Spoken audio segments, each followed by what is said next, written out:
자, 우리 말씀 볼까요? 역대상 13장 9절로 14절. 역대상 13장 9절로 14절 말씀.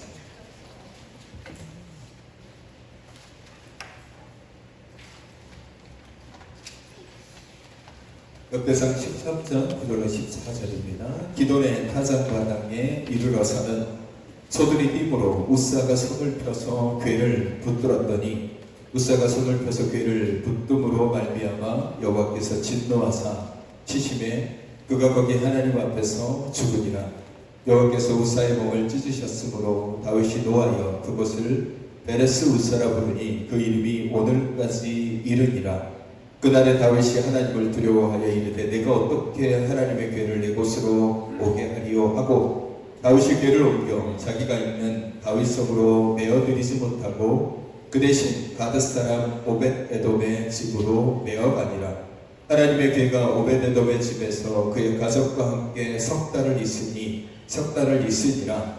여호와께서 오벳에돔의 집과 그의 모든 소유에 복을 내리셨더라. 아멘. 본래 하나님의 궤는 이스라엘 백성들과 함께 있었습니다. 이스라엘 백성들에게 있어서 언약궤는 굉장히 중요한 거였어요. 왜냐하면 광야 40년 길을 걸어갈 때에 언약궤는 중심이었습니다. 어디에 있는지 언약궤는 가운데 있었어요. 그래서 이 언약궤가 굉장히 중요했어요. 그런데 엘리 제사장 때 이 언약궤를 가지고 전쟁을 치르다가 언약궤를 빼앗기게 됩니다. 그때 엘리 제사장의 두 아들 홈리와 비니아스는 그 전쟁통에 죽게 되죠. 그때는 이 언약궤를 마치 부적처럼 사용했어요. 언약궤를 들고 가면 무조건 이길 거야 라는 생각으로 나가다가 전쟁을 치르다가 언약궤를 빼앗기게 됐죠. 그리고 사울왕의 시대를 지나고 이제 다윗이 왕이 되었습니다. 오늘 본문 배경은 그래요.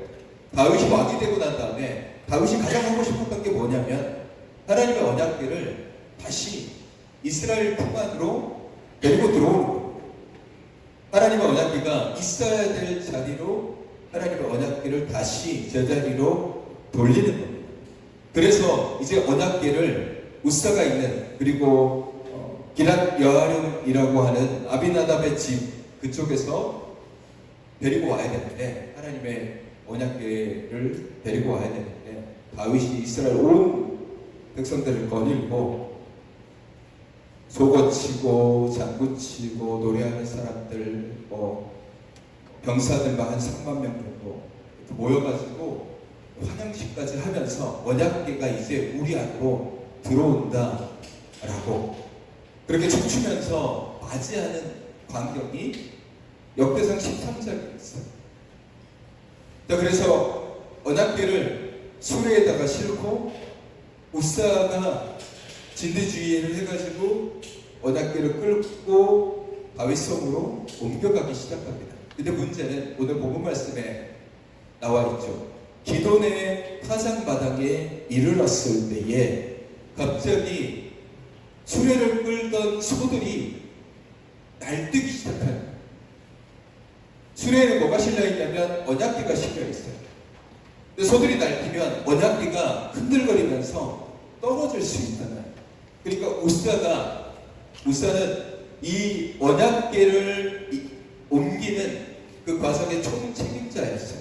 우사가 이거 떨어지면 안 돼. 굉장히 선한 의도를 가지고 하나님의 언약궤에 손을 댑니다. 아이고 흔들거리면 안 되니까 내가 지금 붙잡아야지. 그리고 딱 잡았습니다. 그런데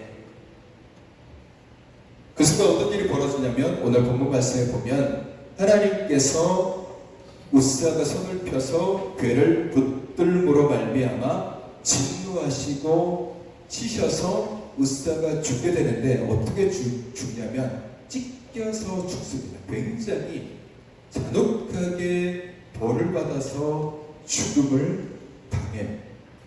그래서 그것을 다윗이 보고 놀래가지고 베레스 우사라고 이름을 바꿔요.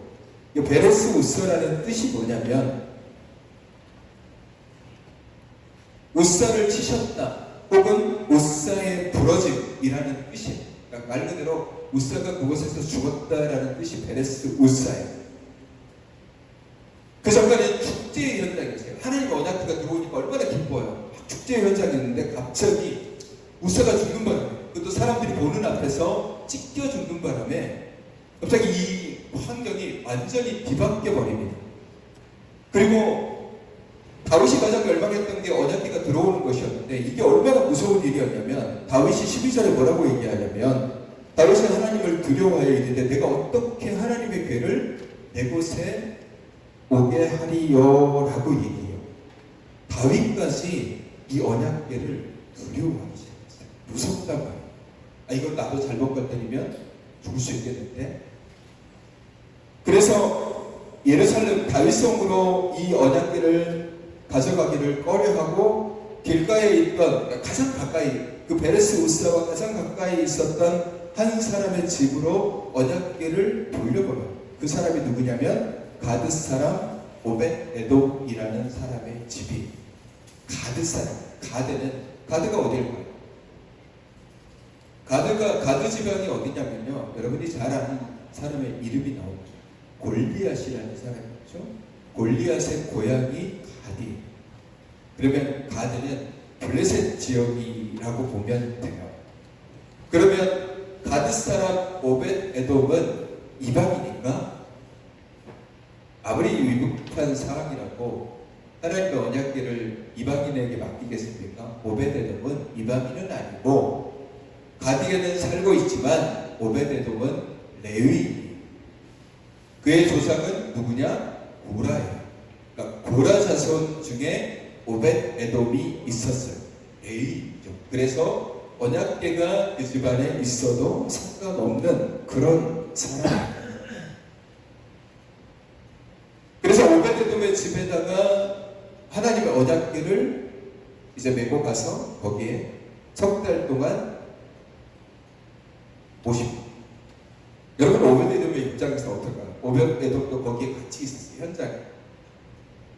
처음에는 축제 분위기였다가 갑자기 우사가 괴를 만짐으로 인해서 찢겨 죽는 광경을 보니까 이게 장난이 아닌 거예요. 이거 뭐지? 근데 문제는 그 괴를 자기 집으로 들여온다는 거예요. 내가 분명히 봤는데, 저 괴를 만져가지고 사람이 찢겨 죽는 거를 내가 봤는데 저 괴가 우리 집에 들어온다고? 그러면 오벳 에돔이 반대했을 수도 있죠. 왕이여, 왜 우리 집에다가 이 언약궤를 가지고 옵니까? 무섭습니다. 당신도 무섭지만 나도 무서워요 라고 할 수도 있었겠죠. 근데 오늘 13절 말씀을 보시면, 다윗이 궤를 옮겨 자기가 있는 다윗성으로 메어들이지 못하고 그 대신 가드 사람 오벳 에돔의 집으로 메어가니라 라고 얘기를 하고 있어요. 이 말씀을 가만히 들여다보면 오벳 에돔은 어떠한 불평도 불만도 없었습니다. 불평을 토할 수 있죠. 왜 우리 집으로 옵니까? 이 위험한 걸. 나도 무서운데, 나도 두려운데, 괜히 우리 집에 들어왔다가 우리 집에 있는 모든 사람이 다 우사처럼 죽으면 어떡합니까? 라는 그런 마음이 생길 수도 있는데, 오벳 에돔은 그렇게 불평을 토하지 않았어요. 그냥 받아들였습니다. 자, 오늘 그래서 이 석 달간 오벳 에돔의 집에 있었을 때에 하나님께서 이 오벳 에돔의 집과 그의 모든 소유에 복을 내리셨다라고 이야기를 하고 있어요. 자, 그러면 오늘 우리가 우사는 왜 죽었고 오벳 에돔은 왜 살아서 복을 받았을까 하는 질문을 해볼 수 있습니다. 두 사람의 차이가 뭐가 있을까요? 우사와 오벳 에돔의 차이가 뭐가 있을까요? 우사도 사실은 이 언약궤를 옮기는 총책임자로서 자기의 역할과 자기의 소명을 나름 잘했어요. 수레가 흔들거리니까 하나님의 언약궤가 떨어지면 안 되니까 그걸 붙잡은 것 뿐이에요. 어떻게 보면 선한 의도를 가지고 이렇게 하면 안 되지, 언약궤가 부서지면 어떡해, 떨어지면 어떡해 하는 선한 의도를 가지고 만졌을 거예요. 근데 왜 우사는 죽고 오벳 에돔은 딱히 다른 거 한 게 없어요. 그냥 자신의 집에다가 언약궤를 모셔놓은 것 뿐이에요. 근데 왜 오벳 에돔은 복을 받았을까? 그 차이가 뭐가 있어요? 그 차이는 간단합니다. 경외함과 귀하게 여김. 경외함과 귀하게 여김. 우사는 하나님의 언약궤를 오랫동안 지키고 있었고, 그렇기 때문에 이 언약궤가 익숙해요. 그래서 우사가 책임지고 이 언약궤를 옮긴 거예요. 근데 여러분, 오늘 광경을 보시면 우사가 언약궤를 옮길 때 어떻게 옮겼냐면 언약궤를 수레에 싣고 옮겼어요. 수레에 싣고 옮겼어요. 여러분, 레위기서에 보면요, 하나님의 언약궤는 어떻게 이동을 해야 되냐면요, 어깨에 메고 옮겨요. 율법대로 하려면은 언약궤는 반드시 레위인들이 어깨에다가 짊어지고 옮겨야 돼요. 근데 우사는 그렇게 하지 않았어요. 수레에다가 싣고 옮긴 거예요. 왜? 그게 쉬운 거니까. 편안하잖아요. 너무너무 간단하잖아요. 사람이 뭐 어깨에다 매려면 레위인들 불러 모아야 되고, 그들에게 이 언약궤를 매기 위해서는 이 매는 방법도 알려줘야 되고, 이 과정들이 필요한데 수레에다가는 그냥 얹어 실으면 되거든요. 너무 간단한 거예요. 너무 쉬워요. 제가 이걸 계속 해봤으니까 이게 익숙함이 되고 이거 편안함이 되고, 또 하나는 뭐냐면 이 언약궤가 얼마나 귀하고 이 언약궤 가운데 하나님이 임하고 계시다라는 사실, 그래서 우리가 경건하게 바라봐야 된다라는 사실, 경외함이 사라지다 보니까 익숙함 가운데 이 언약궤를 아무렇지도 않게 수레에다가 태우고 그냥 가져가고, 그러다 보니까 이 상황이 벌어져. 원래 언약궤를 사람이 레위인들이 어깨에다가 짊어지고 갔으면 오늘 기도의 타작마당에서 이 소들이 날뛰어서 벌어지는 이런 사건들이 벌어지지 않았을 겁니다. 안전하게 다윗성으로 언약궤가 들어갔겠죠. 근데 그렇게 하지 않았어요. 왜? 익숙하니까, 그리고 두려움도 없고 경외함도 없으니까 그냥 그렇게 한 거예요. 근데 오베데돔은 왜 그 집안이 복을 받았느냐? 어깨에 짊어 메고 그 집으로 들어갔어요. 경건하게 두려움을 가지고 하나님의 언약궤를 지키고 있었습니다. 그래서 오베데돔은 하나님의 복을 받은 거예요. 여러분, 우리가 신앙생활을 하면서, 우리가 믿음의 삶을 살면서 가장 위험한 것 중에 하나가 뭐냐면요, 익숙함과 편안함을 추구하는,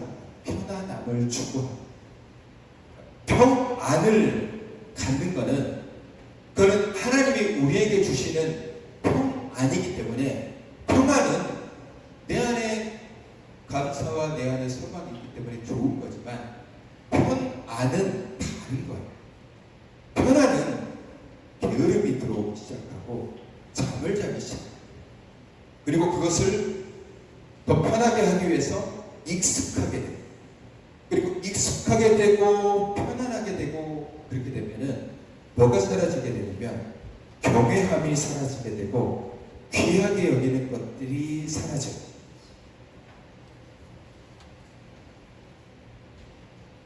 그래서 익숙함이 우리 신앙에 있어서 굉장히 위험해요. 익숙하게 예배를 드리고, 익숙하게 주일날 예배 시간에 나오고, 익숙하게 예배 순서가 진행되고, 그냥 예전처럼 똑같이 기도하고, 예전과 똑같이 익숙하게 교제를 나누고, 익숙하게 삶의 자리로 헤어졌다가 그냥 삶의 자리에서 늘 하던 대로 똑같이 살아가는 그 삶, 어떠한 긴장감도 없고, 예배를 드리러 왔을 때도 그 예배에 대한 귀함과 경외함도 없이 그냥 지난주에도 드렸으니까 이번 주에도 그냥 똑같은 시간에 똑같은 자리에 앉아가지고 똑같이 시간을 보내고 지나가는 그런 익숙함들이 오늘 우리의 신앙 속에서 이 예배가 얼마나 귀한지, 그리고 이 예배 가운데 하나님이 내게 주신 것들이 얼마나 경외함으로 내가 받아들여야 되고, 얼마나 귀하게 받아들여야 되고, 또 그것이 얼마나 두려운 것인지에 대한 부분들이 희석되어지고 사라지게 되면서 결국은 익숙함의 결말이 뭐냐면요, 하나님이 사라져요. 하나님이 사라져요. 하나님의 은혜도 사라지게 돼요.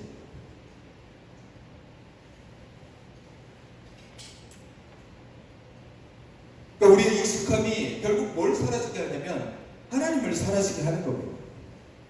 익숙하면 하나님의 영의 역사가 흐려져요. 흐려집니다. 긴장 없이 살아. 긴장 없이 살아가면 영이 잠들어요. 영이 잠들게 되면 그때부터는 그냥 쳇바퀴 돌듯이 삶을 살아가게 됩니다.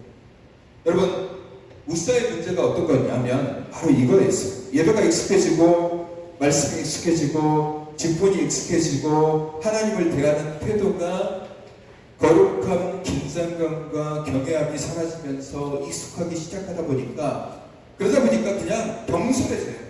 대충 하게 되는 거죠. 무감각해지게 된다는, 편하려고만 해요. 편하려고. 하나님이 내게 주신 것에 대한 긴장감들이 사라져요. 이 예배 드리는 것이 얼마나 두려운 것이고, 이 예배를 드리는 것이 얼마나 귀한 것이고, 하나님이 내게 주시는 직분이 얼마나 큰 무게감을 가지고 있는지에 대한 것들이 희석되어지고 사라져버립니다. 집사의 직분을 받든, 권사의 직분을 받든, 장로의 직분을 받든, 목회자의 직분을 받든, 자신의 직분이 주는 무게감이 어느 순간에 익숙해져 버리면 그 사람이 집사인지 권사인지 장로인지 목회자인지 모르게 그냥 직분이 주는 무게감을 깨닫지 못하는 것은 뭐냐면요, 익숙해져 버리기 때문에 긴장감이 사라져요. 우리의 영은 늘 긴장하고 있어요. 특히 지금과 같은 시대는 영적으로 혼탁하고 영적으로 공격이 많은 영적 전쟁의 시대를 우리가 살아가고 있어요. 근데 우리는 편하게만 살려고 해요. 하던 대로 하는 것이 좋다고 여깁니다. 그래서 신앙생활도 좀 더 편하려고 해요. 편하려고 해요. 그 정도 선에서만 내가 하고, 그 이상 나가가면 내 마음이 불편하고, 그 이상 나가가면 내 생각이 불편하고, 그 이상 나가가면 내 마음이 꺼름직하니까 더 안 나가려고 해요. 딱 그 정도 선, 익숙한 선, 딱 그 마지노선을 내가 딱 그어놓고 더 이상 안 나가려고 하죠. 그러다 보니까 그런 익숙함의 신앙을 살아가다 보면은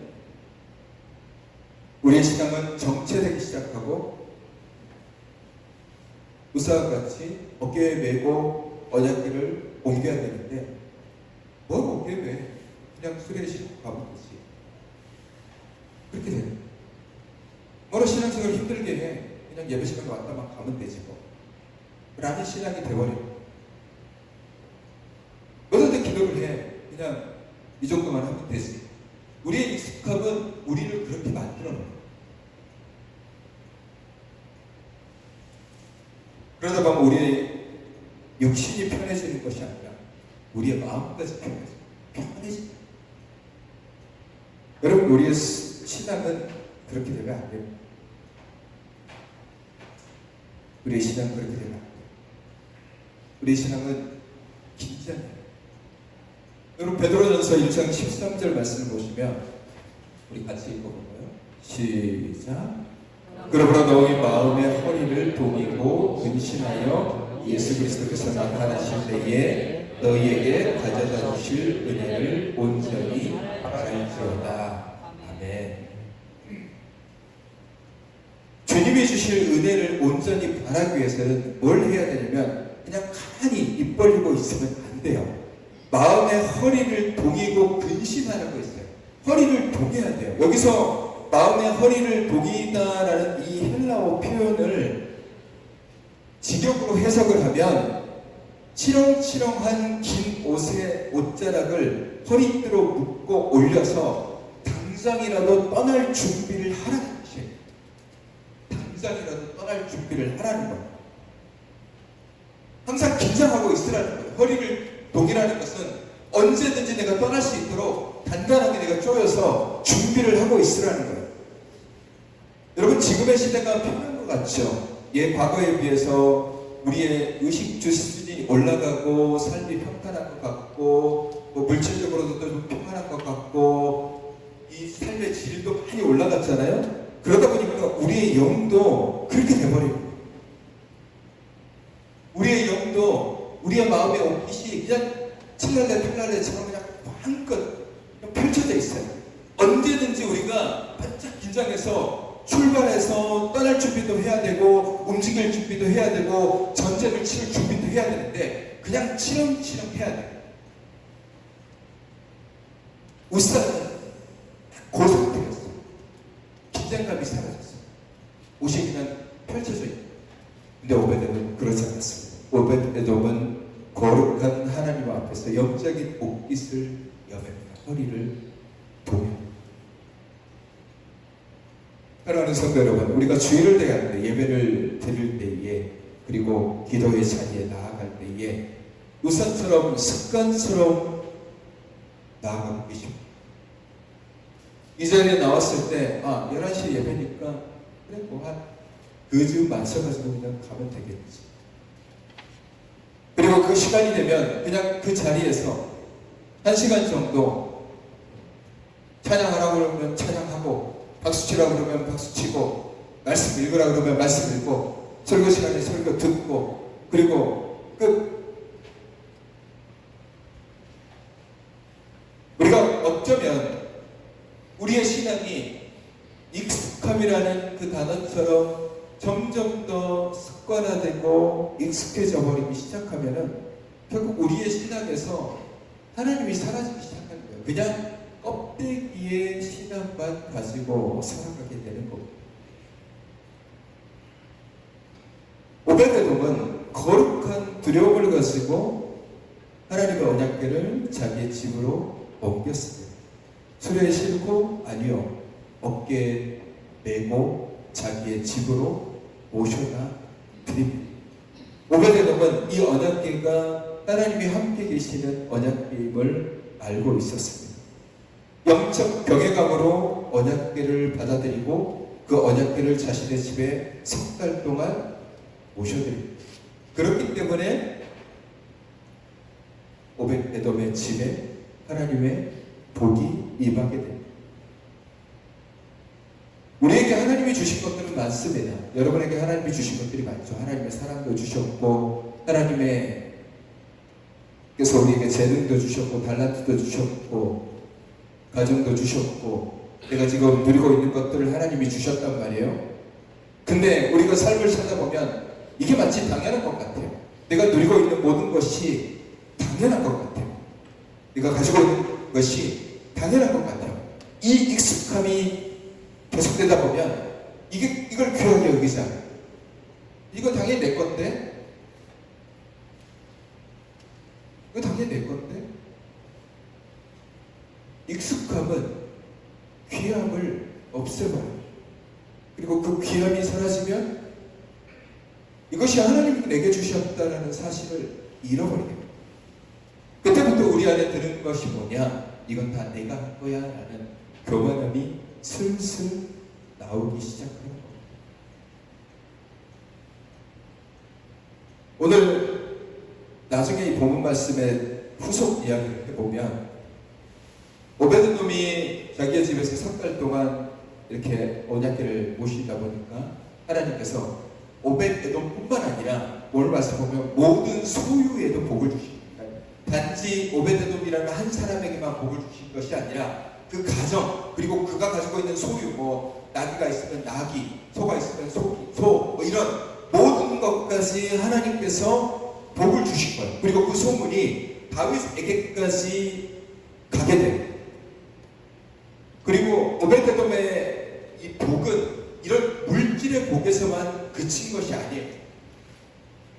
그의 모든 소유에만 복이 내렸다. 딱 여기서만 그친 게 아니에요. 나중에 다윗이 정신을 차려가지고 말씀대로 레위인들을 데려다가 어깨에 언약궤를 메고 예루살렘으로 다시 들어갈 때에 이 오벳 에돔도 가디에서 예루살렘으로 함께 들어갑니다.